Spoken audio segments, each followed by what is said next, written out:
I find myself vexed in my spirit over the targeting of American children by transsexual drag queens. We see disturbing reports of little boys being dressed up as little girls, dancing in gay bars as the homosexuals whistle and leer and throw money. Public libraries are hosting Drag Queen Story Hour where transsexuals read to little kids. Now, the goal of these activities is to lure children into a depraved lifestyle that will destroy them emotionally, spiritually, physically, and in the end, eternally. As a Christian American man and as a former lawman, I just cannot sit by and watch our children being victimized in this way. Somebody has to stand up and say, no more. If the Christians of America won't speak out against this evil in our land, who will?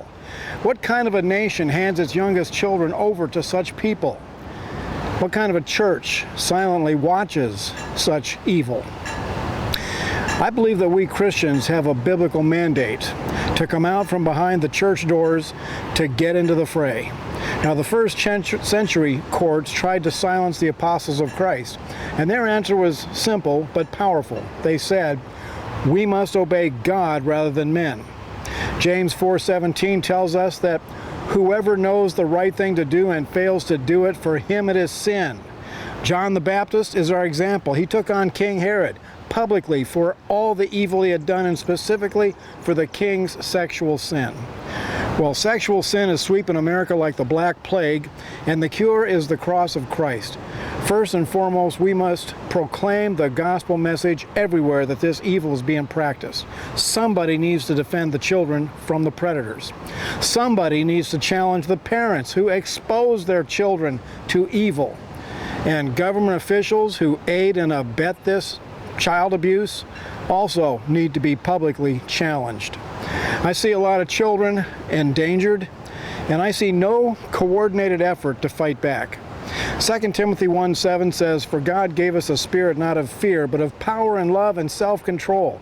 Are we operating out of fear? The silence of the Christian church seems to indicate that. Homosexuals make up less than 2% of the population, yet today they are bullying the entire United States of America.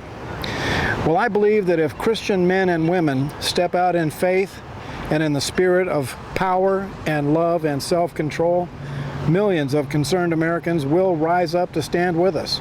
Somebody just needs to lead the way.